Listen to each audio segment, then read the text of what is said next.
In this video, we're going to see how we can properly route HTTP traffic to multiple services in our cluster and how to work with multiple ingress controllers inside the same cluster. So I'm going to really introduce all those concepts, but we're first going to start a simple how demo, and I'm going to deploy two microservices.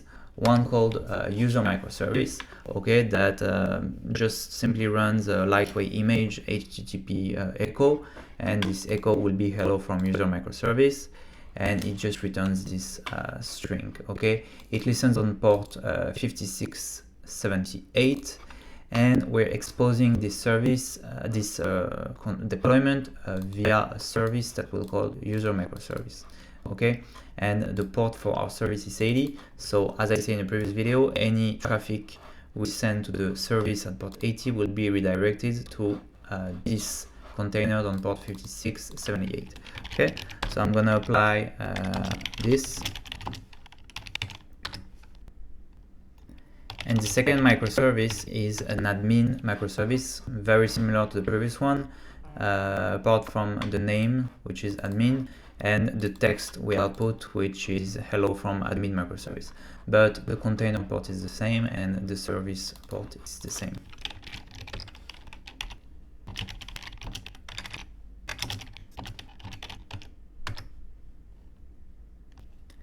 Great, so now we have two pods hopefully and two services in our DM namespace.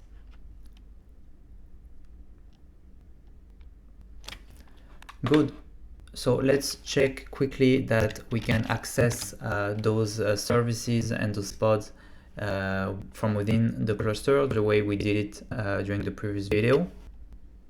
So right now I'm going to try to access the admin microservice. We know it listens on port 80. Great, I'm getting the response hello from admin.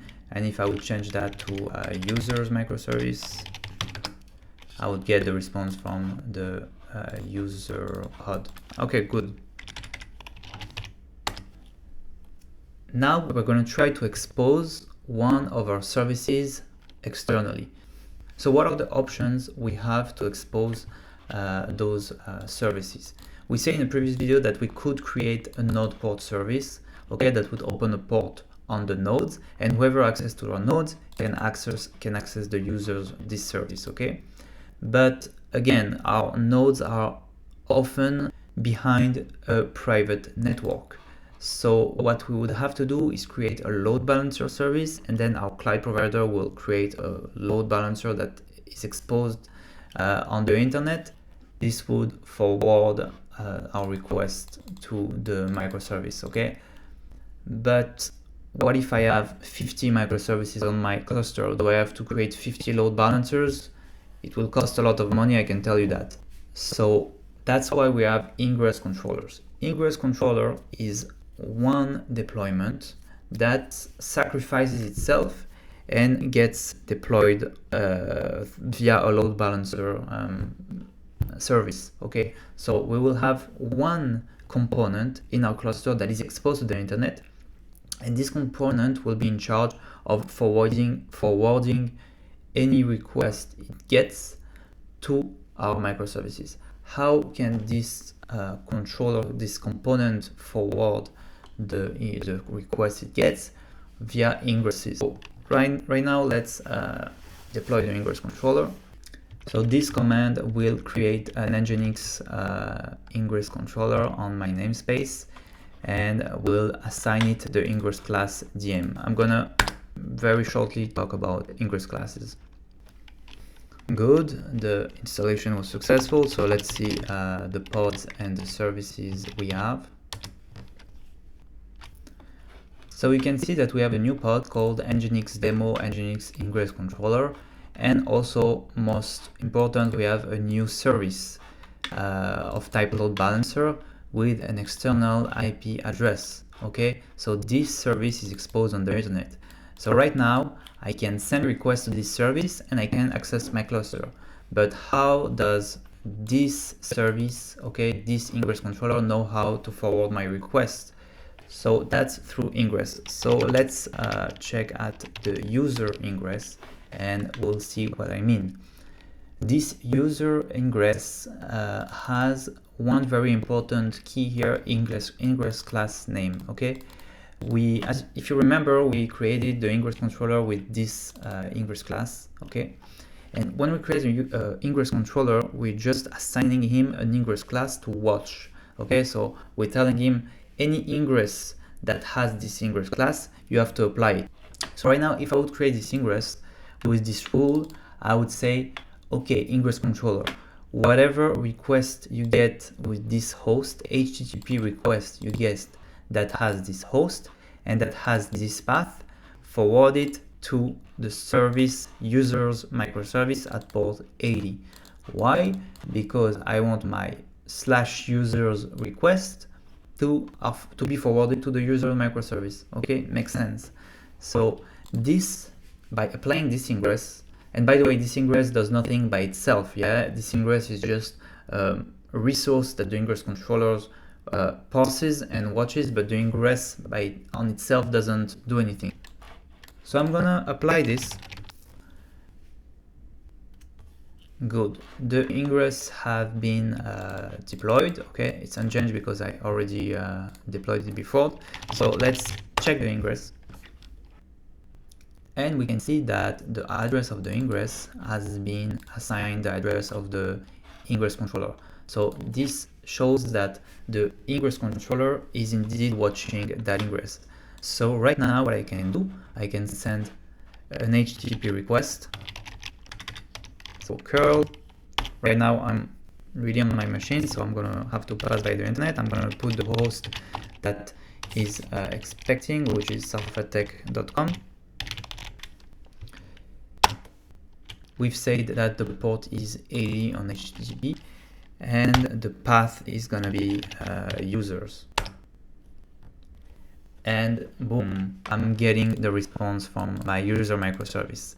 So we have this pod here watching ingresses and applying them. So right now, if I would I would expose also my admin microservice. Okay, so this is the same ingress as before, but I just added the path admin, and I tell him, if you get this path, you forward it to this service. Let's apply this. And now we see that the ingress has changed. It has been configured. So let's describe the ingress. And we see that for this host, sarfatech.com, we have two paths, users and admin. Okay, and both are forwarding to each of the service the interface, the microservice for. So if I would change this request to admin, now I get a response from admin microservice. But if I reapply the previous ingress, okay, and I remove kind of the admin path,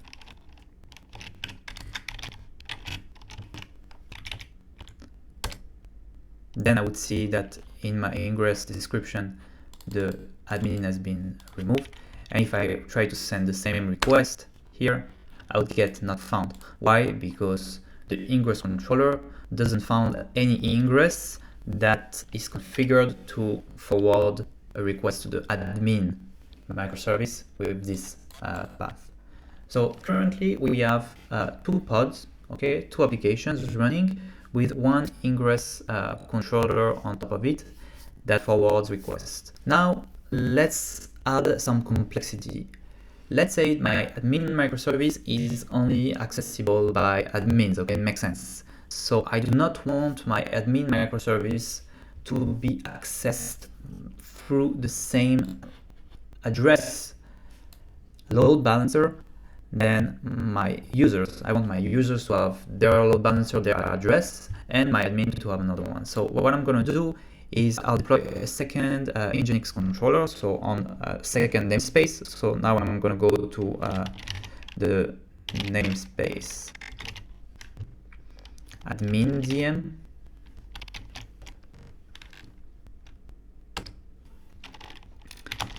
I'll check I have nothing on this namespace. Great.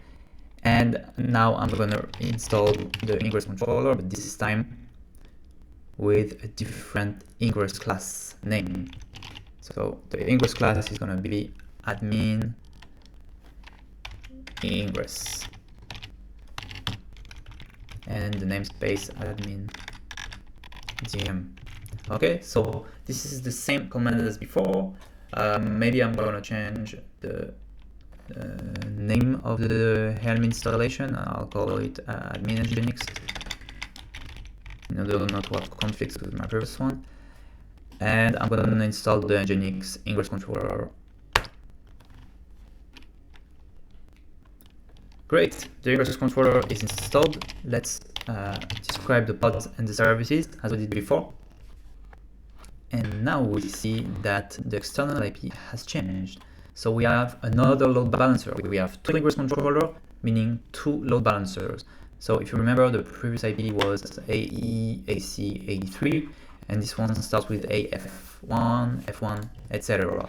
So what we're going to do here now is that we're going to create a new ingress with a different ingress class. So just to remind you, we have two ingress controllers. Each one watches a single ingress class. So the previous one was watching the DM ingress class, and the second one watches the admin DM ingress class.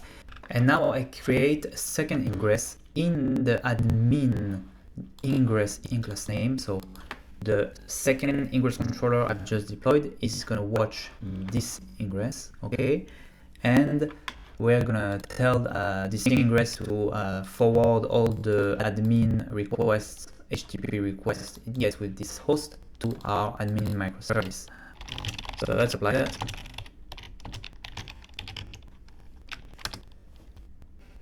Good.